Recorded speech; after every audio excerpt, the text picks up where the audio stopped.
இந்த பட்டிக்காட்டு கிழவியும் அது மகனும் என்னமோ பேசுறாங்க. அது ஜன்னல் வழியாக ஒட்டி கேட்போம். எனக்கு வேலை கிடைச்சிச்சுமா? அப்படியாப்பா, ரொம்ப சந்தோஷம். இந்த தோப்பா முடிக்க எனக்கு வேலை கிடைச்சிச்சா? இது எப்படியாவது எடுத்து விடணும். சரிப்பா, ரொம்ப சந்தோஷம். உனக்கு வேலை கிடைச்சிச்சுன்னா நம்ம குலதெய்வ கோயிலுக்கு போய் ஒரு வேண்டுதல் வச்சிருக்கேன். பாப்பா. சரிம்மா. குலதெய்வ கோயில் நம்ம குலதெய்வ கோயில் என் குலத்தை கெடுக்க வந்தவள இவன் பின்னாடியே போனோம். கண்மணி, ஒரு நல்ல செய்தி. இந்த கார்த்திக்கு வேலை கிடைச்சிருக்காமா? அப்படியே ரொம்ப சந்தோஷம். அதனால எங்க குலதெய்வ கோயிலுக்கு போலான்னு இருக்கேன். அப்படியே உன்னையும் எங்க கோயிலுக்கு கூப்பிட்டு போலான்னு நினைக்கிறேன். வரியாமா? வரேன். ஏதா நீயும் வாமா. நான் ஏமா என் கூட வரமாட்டியா? அப்படி என்ன தெரியுமா, எங்க மாமியார் வேற எங்க வீட்டுல இருந்து லொல்லுன்னு கத்தோம். கண்மணி போனதையே எங்க மாமியார் திட்டோம். அதை நான் சமாளிக்க வர செய்யணும். நான் வந்தேன்னா அவ்வளவுதான், அந்த கேள்வி உயிரை விட்டுரும். இவளுக்கு நம்ம மேல பயம் இருக்கு. சரிம்மா, அப்ப நாங்க போயிட்டு வரோம். மொட்டாச்சிட்ட சொல்லிடு. என்ன எல்லாரும் எங்க கிளம்பியாச்சு? வாங்க வாங்க. வேலை தேடிட்டு இருந்தேன். என் பையனுக்கு வேலை கிடைச்சிருக்கு. அதனால எங்க குலதெய்வ கோயிலுக்கு போய் சாமி கும்பிட போறோம். நீங்களும் வரீங்களா? நம்ம வரோம், உங்ககிட்ட சொல்லக்கூடாது. நம்ம நைட்டா போகணும். நானும் உங்க கூட வரலப்பா. சரி, ரொம்ப சந்தோஷம். கண்மணி, நாங்க போயிட்டு வரோம். இருக்காவ அவளுக்கு வர விருப்பம் இருக்கா, அதனால அவ வரா. உங்களுக்கு என்னமா? பட்டிக்காடே இரு. சரி போங்க. இருந்தாலும் எனக்கு என்ன வந்துச்சு?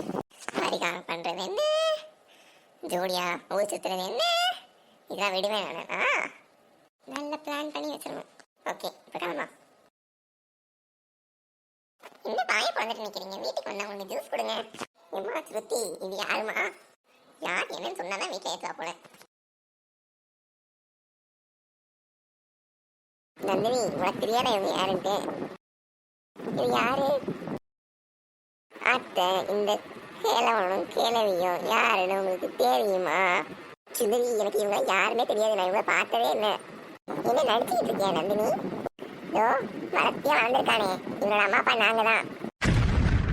என்ன சொல்றீங்க? என் மகனுக்கு நான் யாருன்னு அடையாளமே தெரியல. இந்த மாதிரி பண்ணி வச்சிட்டாங்க இந்த நந்தினி கிழவி. என்ன சொல்லி சொல்ற? இது ஏன் மகனாச்சே, என்ன வளர்ற நீ? ஐயோ, இந்த நந்தினி கிழவி நம்பி நம்ம மகனை விட்டுட்டு போனது பெரிய தப்பா போச்சு. ஐயோ, என்னையா சொல்ற? என்ன உளறிட்டு இருக்க? பித்தாட்ட ஆடிட்டு இருக்கேன். வெளியில போயா. ஏமா, நீ என்ன ஓர சீனா போட்டுட்டு இருக்க? அது ஏன் பையன். வேணா நாங்கள் டிஎன்ஏ டெஸ்ட் வேணா எடுத்துக்கிறோம். கோர்ட்டுக்கு கூட்டு போய் உங்க மேலே கேஸ் போட்டுருவோம். பார்த்துக்கோங்க. ஒழுங்கா எங்கள் பையனை எங்க கூட அனுப்பிச்சு விடுங்க. என்னமா உளர்ற? 20 வருஷத்துக்கு முன்னாடி எங்களால் இவன் வளர்க்க முடியல. ஆனால் நாங்கள் அனாதாச மரத்தில் விட்டுட்டோம். அதனால இவங்க கூட்டிகிட்டு வந்து வளர்த்துருக்காங்க. இப்போ எங்களுக்கு எங்கள் பையன் வேணும். ஏய், பொய் சொல்றியா? நான் யார் தெரியுமா? எஸ்ஐ. பொய் தானே சொல்றீங்க? ஐயோ சாரி மேடம், நாங்கள் காசுக்காக தான் நடிக்க வந்தோம். வேற ஒன்றும் இல்லை மேடம், எங்களை விட்டுருங்க மேடம். அந்த பயம் இருக்கட்டும், வெளியில போங்க. இனிமேட்டு எங்கேயாவது பித்தனாட்டம் ஆடுறத பார்த்தேன் அவ்வளோதான். போ வெளியில. உங்களை யார் இங்கே வர சொன்னது? மேம், இந்த மொட்டை கிழவி தான் மேம் இங்கே வர சொன்னா. மொட்டை கிழவியே, உனக்கு திமிர் என்ன அடங்கல? அன்னைக்கு நான் அவ்வளோ சொல்லியும் நீ இன்னும் இந்த கல்யாணத்தை நிறுத்த பிளான் போட்டுட்டு இருக்கியா? உனக்கு எவ்வளோ தைரியம் இருக்கும்? ஜாக்கிரதை, போ. இந்த பிளானை சொல்ல தெரிச்சு, ஆனால் நான் இதோட விட மாட்டேன். இன்னும் நிறைய பிளான் வச்சிருக்கேன். வா சுத்தி போனா. யாரும் கவலைப்படாதீங்க, இந்த மொட்டை கிழவி இப்படி பண்ணிக்கிட்டே இருக்கோம். நீங்க இருக்க கொஞ்சம் ஜாக்கிரதையா இருங்க. சரிக்கா. என்ன கண்மணி, நீ இன்னைக்கு டியூஷன் போலையா? இதை போனோம்க்கா. சரி, நான் வீட்டுக்கு போயிட்டு வரேன். ரொம்ப நன்றிம்மா, உன்னாலதான் இவ்வளோ பெரிய பிரச்சனை நாங்கள் தப்பிச்சிட்டோம். ரொம்ப நன்றி. ஆமா நிக்கிலா, ரொம்ப நன்றி. இன்னைக்கு நிக்கிலாவாலதான் இவ்வளோ பெரிய பிரச்சனை இருந்து நாம தப்பிச்சிருக்கோம். நிக்கிலாக்கு நம்ம ஊர்ல ஒரு சிலையே வைக்கணும். அண்ணி, என்னை ரொம்ப புகழாதீங்க. சரி, நான் போயிட்டு வரேன். பத்திரமா வீட்டுக்கு போ. கண்மணிக்கு அவ போற கோச்ல பிரச்சனை கொடுக்கணும். ஆமா ஆமா, அவளுக்கு நல்ல பிரச்சனை கொடுக்கணும். அவளுக்கு பிரச்சனை கொடுக்கறதுக்கு நீங்க என்ன பிளான் வச்சிருக்கீங்க? யோசிக்கணும். கண்மணிக்கு நான் பார்த்து வச்சிருக்க மாப்பிள்ளைய அதே கோச்சில் சேர்த்து விட்டுட்டோன்னா அந்த பையனை சொல்லி நல்ல பிரச்சனை கொடுக்க சொல்லலாம். இது சூப்பர் ஐடியாவா இருக்கத்த. ஓகே, இந்த பிளானை எக்ஸிக்யூட் பண்ணலாம். இவன் எப்படி இதே கோச்சுக்கு வந்தா? சந்தோஷமா படிக்கலாம் வந்தேன், இவன் வந்து தொலைஞ்சிட்டான். எக்ஸ்கியூஸ் மீ சார், மே கமெண்ட் கமெண்ட். நீ இந்த சைட் போய் கண்மணி இங்கே வருவா? அதெல்லாம் முடியாது. சரி, பரவாயில்ல. Good morning students. Good morning sir. May I come in sir? First day இவ்வளோ லேட்டாக வந்திருக்க. ஸ்கூல் படிக்கிற பசங்க கூட சீக்கிரமாக வந்துடுவாங்க. காலையிலேயே முழிச்சு வர மாதிரி இவ்வளோ லேட் பண்ணுறேன். இது ஜஸ்ட் ஒரு ஈவினிங் கோச் தான். ஈவினிங் கூட உன்னால் சீக்கிரமாக வர முடியாதா? I'm extremely sorry sir. சரி, ஃபர்ஸ்ட் டேனால உன்னை விடுறேன். இனிமேல் டெய்லி இப்படிலாம் வரக்கூடாது. இதுதான் உன்னோட ஃபர்ஸ்ட் அண்ட் லாஸ்ட் வார்னிங். என்ன இங்கேயே பார்த்துட்டு இருக்க? போய் என்னோட சீட்டில் உட்காரு. Okay sir, thank you. Okay students, உங்கள் நேம்ஸ்லாம் எனக்கு தெரியாது, அதனால introduce yourself. Okay sir. My name is வரும். My name is Rithika. My name is Kanmani. My name is Vignesh. Okay students, நீங்கள் எல்லாருமே உங்களை பற்றி ரொம்ப நல்லா இன்ட்ரடியூஸ் பண்ணீங்க. இப்போ நம்ம கிளாஸை ஆரம்பிக்கலாம். நம்ம ரெண்டு பேரும் இனிமே ஃப்ரெண்ட்ஸா இருக்கலாமா? சரி, நம்ம ரெண்டு பேரும் ஃப்ரெண்ட்ஸா இருக்கலாம். இப்போ நான் ஒரு சான்ஸ் கிடச்சிருக்கு. இவன் முடியறதுக்கு என் மூஞ்சிலே போடுறான். இதை வச்சு ஒரு பிரச்சனையை உண்டு பண்ணிடலாம். இவ்வளோ ஸ்பேஸ் இருக்குது, ஆனால் யாரும் கண்டுபிடிச்சிடக்கூடாது. உன் முடிய எடு. உனக்கு தான் அவ்வளோ ஸ்பேஸ் இருக்குல்ல, அப்புறம் எதுக்கு என்கிட்ட வந்து கேட்டுட்டு இருக்க? Excuse me sir. Yes sir, இந்த கண்மணி வந்து இவன் முடிய தூக்கி என் மூஞ்சில் போடுறா சார். ஸ்கூல் ஸ்டூடெண்ட்ஸ் மாதிரி கம்ப்ளைண்ட் பண்ணிட்டு இருக்கீங்க. கண்மணி, உன்னால் தள்ளி உட்கார முடியாதா? சார், அவனுக்கு பின்னாடி எவ்வளோ ஸ்பேஸ் இருந்துச்சுன்னு தெரியுமா சார்? பாருங்க, இப்போ கூட பாருங்க, அவனுக்கு பின்னாடி எவ்வளோ ஸ்பேஸ் இருக்குன்னு. அவன் மீனு கூட என்னோட ஹேர் பின்னாடி மூஞ்ச வச்சுட்டு இருந்தான் சார். ஐயோ, இவனை இப்படி மாட்டி விடுறா. ஃபர்ஸ்ட் டேவே இப்படி போய் சொல்லிக்கிட்டு இருக்கா. வேணுக்குன்னு எனக்கு பொண்ணு மூஞ்சி பின்னாடி உட்காந்துக்கிட்டு இப்படி எல்லாம் போய் சொல்கிறேன். என்ன அதுக்கு பின்னாடி யாப் இருந்துச்சா ஸ்டூடெண்ட்ஸ்? ஆமாம் சார். இன்னைக்கு ஃபர்ஸ்ட் டே நல்லா விடுறேன். இதுக்கு மேலே இந்த மாதிரி ஏதாச்சும் பிரச்சனை நடந்துச்சுன்னு தெரிஞ்சிச்சு அவ்வளோதான். பேசாமல் நீ வருண் பக்கத்தில் உட்காரு. Okay sir. நீங்கள் பேக்லேயே இருங்க. 2 பாய்ஸும் பேக்கில் இருங்க. Okay sir. சாரி கண்மணி, உன்னை நான் தப்பாக புரிஞ்சுக்கிட்டேன். சாரிலாம் வேணாம் சார், பரவாயில்ல. எனக்கு உண்மை தெரிஞ்சது வரைக்கும் சந்தோஷம். இன்னைக்கு உங்களுக்கு நான் சயின்ஸ் தான் நடத்த போகிறேன். ஓகே, டிஷ்யூக்குள்ளே செல் இருக்கும். இந்த செல் மாதிரியே அதில் நிறைய இருக்கும். அது மட்டும் இல்லாமல் டிஷ்யூஸில் டைப்ஸும் இருக்குது. சின்ன பிள்ளைத்தனமாக இவன் மூடிக்குள்ளே போய் ஒழிஞ்சிக்கிட்டு இப்பெல்லாம் சொன்னால் இவன் ஒத்து வர மாட்டா.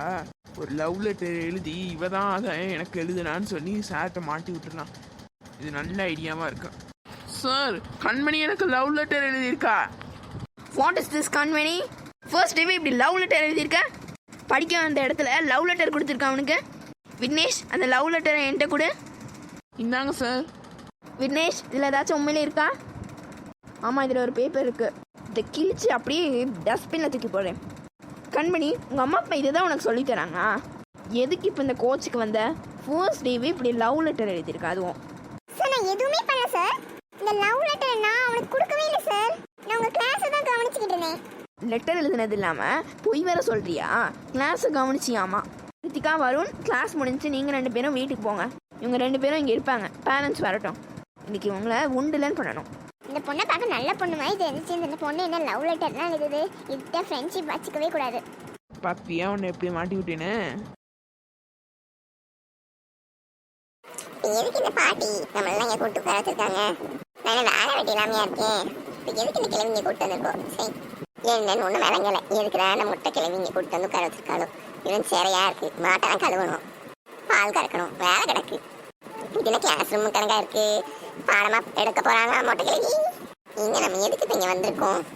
அது யாருக்கு தெரியும்? நீங்கள் தான் கண்மணியோட பேரண்ட்ஸா? நான் தான் கண்மணியோட அம்மா. என்ன சார், என்னது கம்ப்ளைண்ட் அவன் மேலே? என்ன கம்ப்ளைண்ட்? கூச்சப்படாம சொல்லுங்க சார். அவன் மேலே நிறைய கம்ப்ளைண்ட் இருக்கு நேக்கடவே. சார், என்ன விஷயம்? நானும் சீக்கிரம் சொல்லுங்க. உங்கள் வீட்டு பொண்ணு கண்மணி இந்த பையனுக்கு லவ் லெட்டர் கொடுத்துருக்கா. என்னது இவர் இப்படிதான் சொல்றாரு? என்ன நடக்குதுங்க? இந்த கண்மணி என்ன வேலை பார்த்து வச்சிருக்கான்? இப்படி பண்றதா இருந்துச்சுன்னா முதல்ல அந்த மாப்பிள்ளைய அன்னைக்கு கல்யாணம் பண்ணிருக்கலாம்ல. இப்போ எதுக்கு கார்த்திக் மனசுல ஆசையை வளர்த்துட்டு இப்ப என்னன்னா அவளுக்கு லவ் லெட்டர் போட்டிருக்கான்? இவன் மனசுல என்னதான் நினைச்சிட்டு இருக்கான்? கண்மணி, உன் மனசில் என்ன நினச்சிட்டு இருக்க? இந்த மாப்பிள்ளை தான் உனக்கு முன்னாடியே பார்த்துருந்துச்சு. அப்பவே இவனை கல்யாணம் பண்ணிருக்கலாம்ல. இப்போ எதுக்கு இந்த தேவையில்லாத வேலையை பார்க்குற? இவங்க என்ன சொல்றாங்க? இவனுக்கு நான் எனக்கு படப்படன்னு வருதுமா? பெரியமா, நீங்க எல்லாம் நம்பாதீங்க. இவங்க பிளான் பண்ணியிருக்காங்க. எனக்கும் கண்மணி வேணாம்.